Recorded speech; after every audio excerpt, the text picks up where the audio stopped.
Okay. So आपला next point आहे आत्ताचा, which is virtual base class. Last व्हिडिओमध्ये आपण इनहेरिटन्स बघितलं होतं. इनहेरिटन्सचे सगळे प्रकार आपण बघितले, 5 प्रकार आपण बघितले, त्यांची थेअरी बघितली, त्यांचे प्रोग्राम्स बघितले, प्रॅक्टिकली आपण सगळे प्रोग्राम्स परफॉर्म करून बघितलेले आहेत. सगळं झालंय. आता आपला नेक्स्ट पॉइंट आहे which is virtual base class. Okay. Base class म्हणजे काय? जो आपला मेन क्लास आहे, ज्याच्यापासून बाकीचे क्लास डिराइव्ड होत आहेत, त्याला बेस क्लास असं म्हटलं जातं. मग व्हर्च्युअल म्हणजे काय? की आभास, जसं आपण व्हर्च्युअल मेमरी बघितलं होतं, इट्स लाईक आभास तयार करतोय, तसंच व्हर्च्युअल बेस क्लास आहे. तर ते काय आहे हे आता आपण बघूया. स्टार्ट करूया आपल्या व्हिडिओला. Okay. So virtual base class म्हणजे काय? की virtual base class is use in hybrid inheritance where 2 sets of members are inherited from base class to the derived class of its base classes. Okay. Virtual base class म्हणजे काय? की जो hybrid inheritance मध्ये वापरला जातो. आता हे जे आता वाचलं ते काय ऍक्च्युली होते ते सांगते तुम्हाला.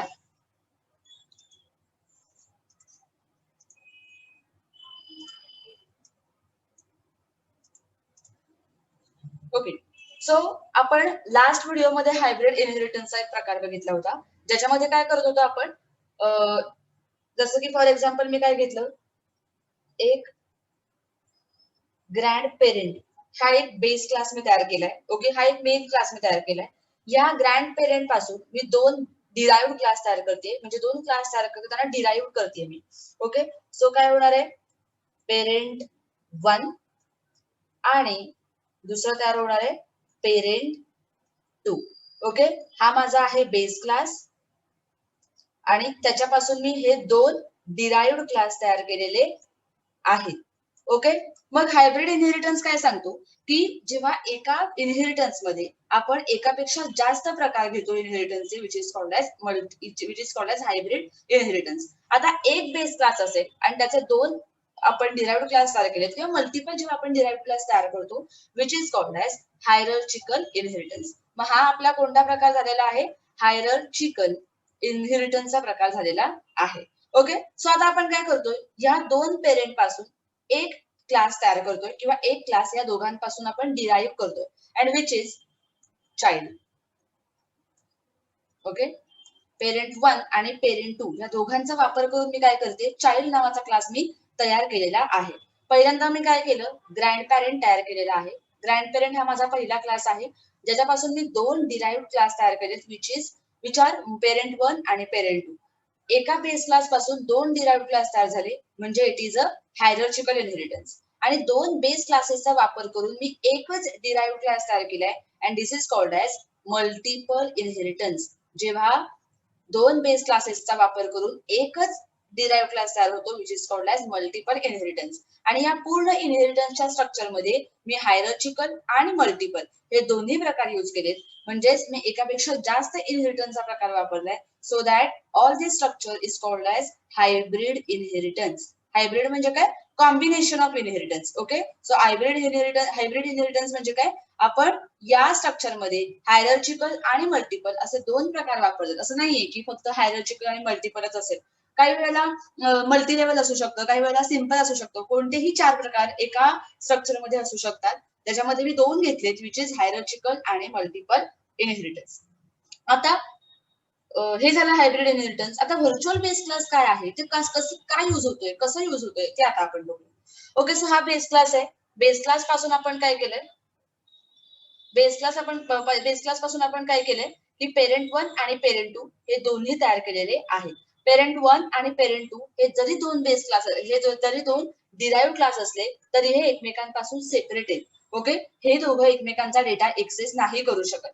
ते फक्त काय एक्सेस करू शकतात, या त्यांच्या बेस क्लासचा, म्हणजेच ग्रँड पेरेंट या क्लासचा डेटा किंवा फंक्शन्स एक्सेस करू शकतात. ओके. हे दोघं एकमेकांचा डेटा एक्सेस नाही करू शकत, ते फक्त त्यांच्या बेस क्लासचाच डेटा एक्सेस करू शकतात. त्याच्यानंतर मी काय केलंय, या दोघांचा मिळून एक चाइल्ड नावाचा क्लास तयार केलेला आहे. म्हणजेच चाइल्ड या डिराइव्ड क्लासचे 2 बेस क्लासेस आहेत, विच इज पेरेंट 1 आणि पेरेंट 2. म्हणजेच पेरेंट 1 पेरेंट 2 हे सेपरेट आहेत, हे दोघं एकमेकांचा डेटा नाही एक्सेस करू शकत, पण या दोघांचा डेटा मात्र चाइल्ड हा क्लास एक्सेस करू शकतो. ओके. आता व्हर्च्युअल बेस क्लास काय यूज होतो, जर समजा या चाइल्डला ग्रँड पेरेंटचा डेटा मेंबर्स आणि मेंबर फंक्शन्स किंवा प्रॉपर्टीज जर एक्सेस करायच्या असतील तर त्या कुणाकडून जाणार आहे?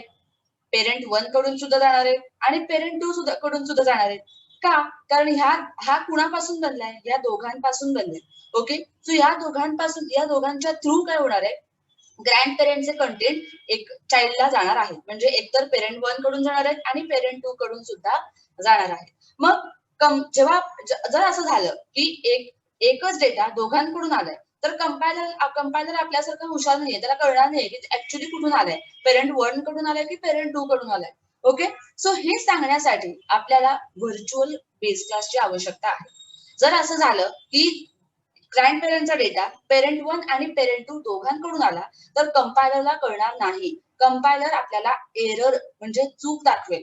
ती चूक काय असणार आहे की मेंबर इज अँबिग्युअस, म्हणजेच काय अँबिग्युटी तयार होईल. त्याला कळणार नाहीये की नक्की कुणाकडून डेटा आलाय. ओके, सो मेंबर इज अँबिग्युअस असा काहीतरी एरर आपल्याला डिस्प्ले होईल. ओके, मग असा एरर डिस्प्ले होऊ नये किंवा चाइल्डला एका पर्टिक्युलर वेनं किंवा एका पर्टिक्युलर मार्गानं ग्रँड पेरेंटची प्रॉपर्टीज एक्सेस व्हाव्यात यासाठी C++ न काय केलंय, आपल्याला व्हर्च्युअल बेस क्लास नावाचा फीचर प्रोव्हाइड केलेला आहे.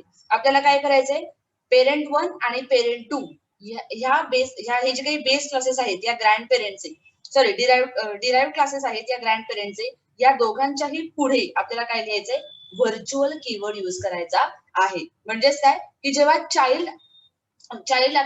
चाइल्डला जेव्हा ग्रँड पेरेंटचे प्रॉपर्टीज एक्सेस करायच्या असतील तेव्हा त्या प्रॉपर वेनं काय होतील, एक्सेस होतील. ओके, त्याच्यानंतर जर समजा तुम्ही असं केलं, फक्त पेरेंट 1 लाच व्हर्च्युअल कीवर्ड वापरला आणि पेरेंट 2 ला नाही वापरला तरीही तुम्हाला एरर डिस्प्ले होणार आहेत. का? कारण चाइल्डचे 2 पेरेंट्स आहेत किंवा 2 बेस क्लासेस आहेत, त्यामुळे आपल्याला दोन्ही बेस क्लासेसना व्हर्च्युअल कीवर्ड वापरायचा आहे. ओके, सो आता आपण थेरी बघूया याची की virtual base class is used in hybrid inheritance. Mostly hybrid inheritance मध्ये व्हर्च्युअल बेस क्लास तयार होतो, कारण तिथे आपण काय केले, मल्टिपल इनहेरिटन्सचा प्रकार वापरलेला आहे आणि अशा वेळी डेटा दोन्ही बाजूनं जाऊ शकतो, त्यासाठी व्हर्च्युअल बेस क्लास यूज होतो. Where 2 sets of members, okay, जिथे काय होतंय, 2 सेट्स मेंबर्सचे, जो आपण जसा ग्रँड पेरेंट घेतला होता त्याचे 2 मेंबर्स काय होऊ शकतात, 2 सेट्स काय होऊ शकतात, चाइल्डला जाऊ शकतात. Okay, if it happens then compiler will show an ambiguity. म्हणजे काय, जर असं झालं की दोन्ही सेट्स दोन्ही बाजूनी डेटा जर चाइल्डला गेला किंवा त्या डिराइव्ह क्लासला गेला तर एरर काय होईल, शो होईल आणि कोणता असणार आहे, अँबिग्विटीचा. ओके, कंपायलरला नाही कळणार की काय झालंय, कोणत्या मार्गाने डेटा गेलाय. So to avoid this virtual base class is used. Okay, so हे अवॉइड करायचं असेल, हे टाळायचं असेल तर आपल्याला व्हर्च्युअल बेस क्लास यूज करायचा आहे. This virtual base class is used in the common base classes. जे 2 बेस क्लासेस आहेत, कोणाचे कॉमन बेस क्लास म्हणजे कोण, जे कॉमन त्या चाइल्डला कोणी बनवलंय, त्याचे जे काही बेस क्लासेस आहेत त्यांच्यामध्ये आपल्याला काय करायचंय, व्हर्च्युअल बेस क्लास तयार करायचा आहे. Virtual keyword is used for this method. जसं आपण क्लाससाठी क्लास कीवर्ड वापरतो किंवा जसं आपण कॉन्स्टंट साठी कॉन्स्ट कीवर्ड वापरतो, तसंच आपल्याला काय करायचंय, व्हर्च्युअल बेस क्लास साठी व्हर्च्युअल कीवर्ड यूज करायचा आहे. सो ही एवढी थेरी आहे. आता आपण प्रॅक्टिकली बघूया की हे कसं वर्क होतंय. ओके, सो नेक्स्ट व्हिडिओ मध्ये आपण प्रॅक्टिकली बघूया की व्हर्च्युअल बेस क्लास कसा वर्क होतोय. ओके, सो आता आपण एक छोटासा प्रोग्राम बघणार आहोत व्हर्च्युअल बेस क्लास साठी. जसं मी मगाशी थेरीमध्ये सांगितलं होतं की व्हर्च्युअल बेस क्लास म्हणजे काय, की जेव्हा आपण हायब्रिड इनहेरिटन्स यूज करतो किंवा त्या स्ट्रक्चर मध्ये काय होतं, आपण एक बेस क्लास तयार, समजा मी जसं केलं होतं की ग्रँड पेरेंट हा माझा काय आहे, बेस क्लास आहे, ज्याच्यामध्ये मी काय केलं होतं, ज्याचा वापर करून मी 2 डिराइव्ह क्लास तयार केले होते, विच आर पेरेंट 1 आणि पेरेंट 2 असे 2 डिराइव्ह क्लास तयार केले होते. आणि त्याच्यानंतर पेरेंट 1 आणि पेरेंट 2 चा वापर करून मी चाइल्ड क्लास बनवला होता. ओके, सो ग्रँड पेरेंट हा माझा आहे बेस क्लास आणि पेरेंट 1 पेरेंट 2 हे माझे 2 डिराइव्ह क्लास आहेत जे मी ग्रँड पेरेंट पासून बनवलेत. आणि पेरेंट 1 पेरेंट 2 पासून मी एक चाइल्ड क्लास हा डिराइव्ह क्लास तयार केलेला आहे. सो ग्रँड पेरेंट आणि पेरेंट 1 पेरेंट 2 मध्ये जे रिलेशन आहे ते आहे हायरार्चिकल इनहेरिटन्सचं. आणि पेरेंट 1 पेरेंट 2 आणि चाइल्डचं जे काही रिलेशन आहे ते आहे मल्टिपल इनहेरिटन्स. ओके, सो या स्ट्रक्चरचाच वापर करून मी एक छोटासा प्रोग्राम करणार आहे. जसं व्हर्च्युअल बेस क्लास कधी यूज होतो, जेव्हा चाइल्डला ग्रँड पेरेंटचे प्रॉपर्टीज जर एक्सेस करायचे असेल, प्रॉपर्टीज म्हणजे काय, डेटा मेंबर्स आणि मेंबर फंक्शन्स जर एक्सेस करायचे असेल तर ते पेरेंट 1 आणि पेरेंट 2 या दोघांमधून होत आहेत, एक्सेस होत आहेत. का? कारण चाइल्डचे दोन बेस क्लासेस आहेत, पेरेंट 1 आणि पेरेंट 2. हे दोघं काय करतात, या दोघांच्या थ्रू या ग्रँड पेरेंटच्या प्रॉपर्टीज एक्सेस होत आहेत. सो असं झाल्यामुळे चाइल्डला, कंपायलरला कळणार नाहीये की कुठल्या मार्गानं मेंबर फंक्शन्स किंवा डेटा मेंबर्स आलेले आहेत. त्यामुळे आपल्याला व्हर्च्युअल बेस क्लास यूज करायचा आहे. सो चाइल्डला आपण काय करूया, ओके, सो आता आपण एक छोटासा प्रोग्राम बघूया ज्याच्यामध्ये 4 क्लासेस तयार करणार आहेत, आणि म्हणजेच ग्रँड पेरेंट, पेरेंट 1, पेरेंट 2 आणि चाइल्ड. ह्याच्यामध्ये काही इनपुट वगैरे करून नाही घ्यायचंय. मला जस्ट काय करायचंय की हे 4 क्लासेस तयार करायचे आहेत, हे स्ट्रक्चर पूर्ण तयार करायचे, आणि चाइल्ड मधून ग्रँड पेरेंट एक्सेस होतोय का ते जस्ट चेक करायचं आहे. सो आपण स्टार्ट करूया आपल्या प्रोग्रामला. इथे मी एक स्ट्रक्चर लिहिलंय की या स्ट्रक्चरनुसार मी काय करणार आहे, माझा व्हर्च्युअल बेस क्लासचा प्रोग्राम तयार करणार आहे. सो पहिल्यांदा आपल्या हेडर फाइल्स लिहून घेऊया. हॅश इन्क्लूड iostream.h आणि हॅश इन्क्लूड conio.h. ह्या दोन हेडर फाइल्स मी ऍड करून घेतल्या. पहिल्यांदा हा जो बेस क्लास आहे विच इज ग्रँड पेरेंट, तो चालू करूया. Class grand parent. ओके, त्याची बॉडी चालू करूया. आपल्याला काही लिहायचं नाहीये फार वेगळं, जस्ट एक फंक्शन घ्यायचं आहे आणि त्याच्यामध्ये एक मेसेज प्रिंट करायचा आहे. सो आपलं फंक्शन पब्लिक असतं, so public access specifier use करूया. void डिस्प्ले असं एक फंक्शन घेते ज्याच्यामध्ये मला एक मेसेज जस्ट प्रिंट करायचा आहे, आणि तो मेसेज आहे cout hello I am grand parent. Just मी एवढंच डिस्प्ले केलं. मला एवढंच या क्लासमध्ये लिहायचं होतं. सो हा क्लास मी क्लोज करते, कम्प्लीट करते. आता ग्रँड पेरेंट पासून मी काय करणार आहे, पेरेंट 1 आणि पेरेंट 2 हे दोन्ही क्लास मी तयार करणार आहे. यांच्यामध्ये जस्ट असं इथे जे डिस्प्ले केले तसलंच काइंड ऑफ डिस्प्ले करायचं आहे. So class parent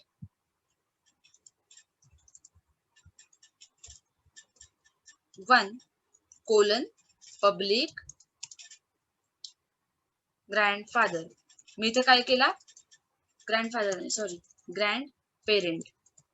grand parent या बेस क्लास पासून पेरेंट 1 हा डिराइव्ह क्लास तयार केलेला आहे. म्हणजेच ग्रँड पेरेंटच्या प्रॉपर्टीज पेरेंट 1 एक्सेस करू शकतो. आता हा क्लास चालू करूया. यामध्ये सुद्धा मला एक छोटस मेसेज प्रिंट करायचं आहे. सो पब्लिक void डिस्प्ले 1 असं मी एक फंक्शन देते. Then cout hello I am parent 1 असं मी डिस्प्ले केलं. ओके, सो एंडेल करून माझं फंक्शन क्लोज झालं. मला ह्या क्लासमध्ये सुद्धा एवढंच लिहायचं होतं. सो क्लोज करूया हा क्लास. देन आता पेरेंट 2 हा क्लास तयार करूया. तिसरा क्लास आहे आणि दुसरा बेस क्लास आहे या ग्रँड पेरेंटचा. सो ग्रँड पेरेंटचा वापर करून मी दुसरा क्लास तयार करते which is parent 2. Okay, so class parent 2 colon public grand parent. Then message print करूया. void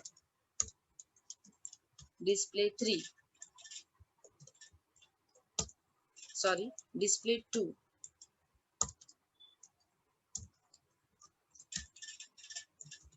cout hello I am parent 2.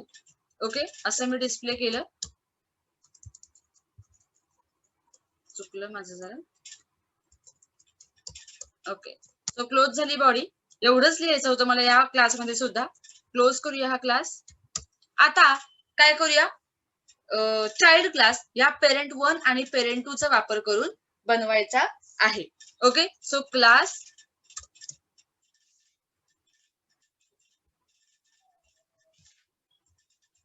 Child colon public parent 1, public parent 2. जसं आपण मल्टिपल इनहेरिटन्स मध्ये बघितलं होतं काय, की जर एका बेस डिराईव्ह क्लासला 2 बेस क्लास असतील तर तो आहे मल्टिपल इनहेरिटन्स. मग जेव्हा आपण त्या मल्टिपल इनहेरिटन्स मध्ये काय करतोय, एकच डिराईव्ह क्लास तयार करतोय. मग तो कुणापासून डिराईव्ह झालाय, या 2 बेस क्लासेस पासून. ओके, मग जेवढे तुमचे बेस क्लासेस असतील तेवढे सगळे तुम्हाला तिथे लिहायचे आहेत जेव्हा आपण डिराईव्ह क्लास तयार करतो तेव्हा. मग चाइल्ड क्लास काय झालाय, पेरेंट 1 आणि पेरेंट 2 या दोघांपासून तयार झालाय. म्हणून आपण इथे काय केलंय, क्लास चाइल्ड नंतर पब्लिक पेरेंट 1 आणि पब्लिक पेरेंट 2 असं लिहिलेलं आहे. ओके, सो ह्या क्लासची बॉडी लिहूया. याच्यामध्ये मी लिहिणार आहे public void display 3 cout hello I am child. Okay, मी एवढंच प्रिंट केलं. याच्यामध्ये क्लोज करूया ह्याला.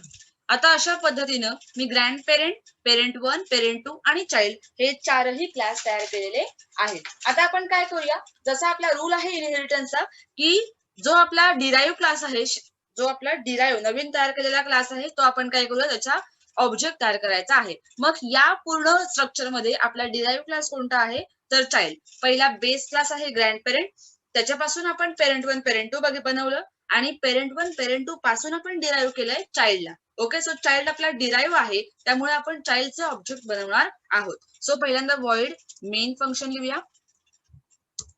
ओके, बॉडी चालू करूया, क्लिअर स्क्रीन. देन चाइल्डचा आपण काय करूया, ऑब्जेक्ट तयार करूया. चाइल्ड सी असा मी ऑब्जेक्ट तयार केला.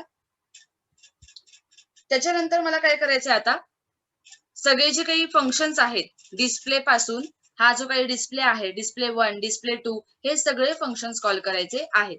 पण त्याआधी मला काय करायचंय, या व्हर्च्युअल बेस क्लासचा जो काही या प्रोग्रामचा जो उद्देश आहे, तो काय आहे उद्देश, की मला चाइल्डचा मी ऑब्जेक्ट तयार केलाय. ओके, सो मला ग्रँड पेरेंटचे फंक्शन्स कॉल करायचे आहेत. ओके, मग ग्रँड पेरेंटच्या प्रॉपर्टीज मला काय होणार आहेत, पेरेंट 1 आणि पेरेंट 2 कडून चाइल्डला एक्सेस होणार आहेत. का, कारण चाइल्डचे काय आहे, पेरेंट 1 आणि पेरेंट 2 हे 2 बेस क्लासेस आहेत. या 2 बेस क्लासेसच्या आधारे चाइल्ड तयार झालेला आहे. सो मी काय करणार आहे इथं, की ग्रँड पेरेंटचा हा जो काही फंक्शन आहे तो कॉल करून बघणार आहे through the object of the child. Okay, so करूया C dot display. Okay, get ch function लिहूया. बाकीचे नंतर करून दाखवते, पण आधी पहिल्यांदा ग्रँड पेरेंटचा फंक्शन कॉल होतोय का तो चेक करून बघूया. क्लोज करूया मेन फंक्शन. 1 एरर दाखवतोय. काय दाखवतो, जसं मी तुम्हाला सांगितलं होतं, member is ambiguous, grand parent display and grand parent display is not a member is ambiguous. member is ambiguous म्हणजे काय, की जसं मी मगाशी दाखवलं, इथे या लाईनला तुम्हाला एरर दाखवते. जसं मी मगाशी सांगितलं, की मला काय करायचंय, ग्रँड पेरेंटचा हा जो फंक्शन आहे तो चाइल्डच्या ऑब्जेक्ट थ्रू एक्सेस करून बघायचा आहे. तो एक्सेस नाही होणार, कारण तो पेरेंट 1 आणि पेरेंट 2 च्या थ्रू तुम्हाला एक्सेस होतोय. मग ग्रँड ह्या कंपायलरला कळणार नाहीये की नक्की कुणाकडून तो येतोय, पेरेंट 1 कडून येतोय का पेरेंट 2 कडून येतोय, कळत नाहीये त्याला. तो आपल्यासारखा हुशार नाहीये, त्यामुळे त्याला सांगितलं पाहिजे की नक्की कुणाकडून येतोय. मग हे सांगण्यासाठी व्हर्च्युअल कीवर्ड आपल्याला युज करायचा आहे, व्हर्च्युअल बेस क्लास युज करायचा आहे. व्हर्च्युअल बेस क्लास काय करतोय, बेस क्लास काय करतोय, आपल्याला एक वे प्रोव्हाइड करून देतोय की ग्रँड पेरेंटचे प्रॉपर्टीज आपल्याला चाइल्ड थ्रू एक्सेस होतील. सो पेरेंट 1 आणि पेरेंट 2 हे जे काही 2 बेस क्लास आहेत त्यांना आपल्याला काय करायचंय, व्हर्च्युअल कीवर्ड देऊन व्हर्च्युअल बनवायचं आहे. पुढे बनवणार इथे जिथे आपण बेस क्लास तयार केलेला आहे तिथे आपल्याला व्हर्च्युअल लिहायचं आहे.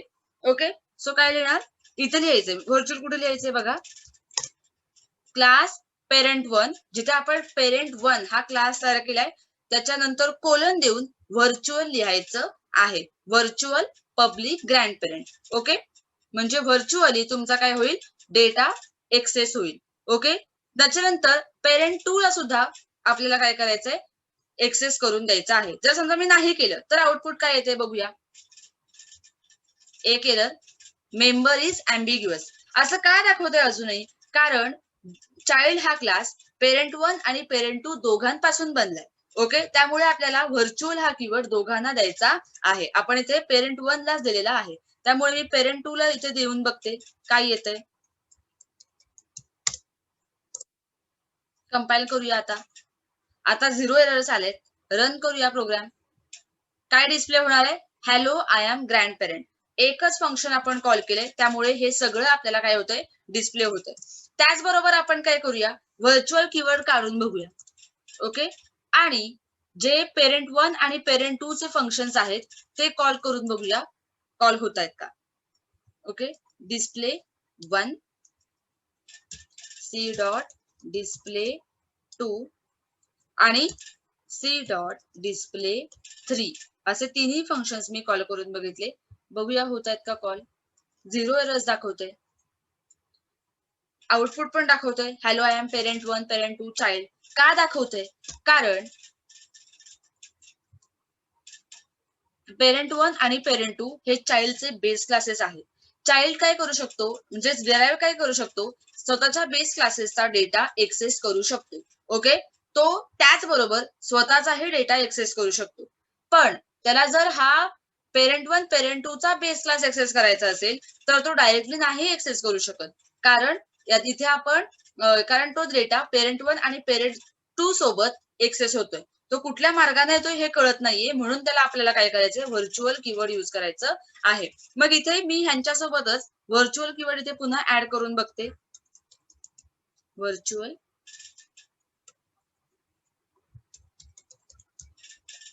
कॉल करूया display function, c dot display. आता सगळे फंक्शन्स मी कॉल केलेत. बघूया आउटपुट येतंय का. 0 एरर्स. रन.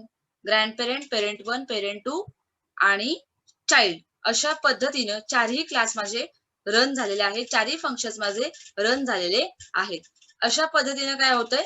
हा जो काही व्हर्च्युअल बेस क्लासचा प्रोग्राम आहे तो वर्क होतोय. ग्रँड पेरेंटला मी काय केलंय? 2 क्लास काय सब क्लास तयार केलेत, म्हणजे डिराइव्ह क्लास तयार केलेत आणि या 2 सब क्लासेसचा वापर करून मी काय केलंय? चाइल्ड क्लास बनवलेला आहे. Grand parent parent 1 parent 2 grand पेरेंटचे एक्सेस करू शकतो प्रॉपर्टीज आणि चाइल्ड या दोघांच्या प्रॉपर्टीज एक्सेस करू शकतो. पण जर चाइल्डला एक्सेस करायचे असतील ग्रँड पेरेंटच्या प्रॉपर्टीज तो डायरेक्टली युज करू शकत नाही. त्यासाठी आपल्याला व्हर्च्युअल कीवर्ड युज करायचा आहे. व्हर्च्युअल कीवर्ड काय करतंय? आपल्या व्हर्च्युअली ऑटोमॅटिकली किंवा व्हर्च्युअली काय करतंय? जो डेटा आहे ग्रँड पेरेंटचा तो चाइल्डला एक्सेस करून देते. अशा पद्धतीनं हा साधा सोपा प्रोग्राम वर्क होतोय. तुम्ही हा प्रोग्राम प्रॅक्टिकली ट्राय करून बघा. Okay, thank you.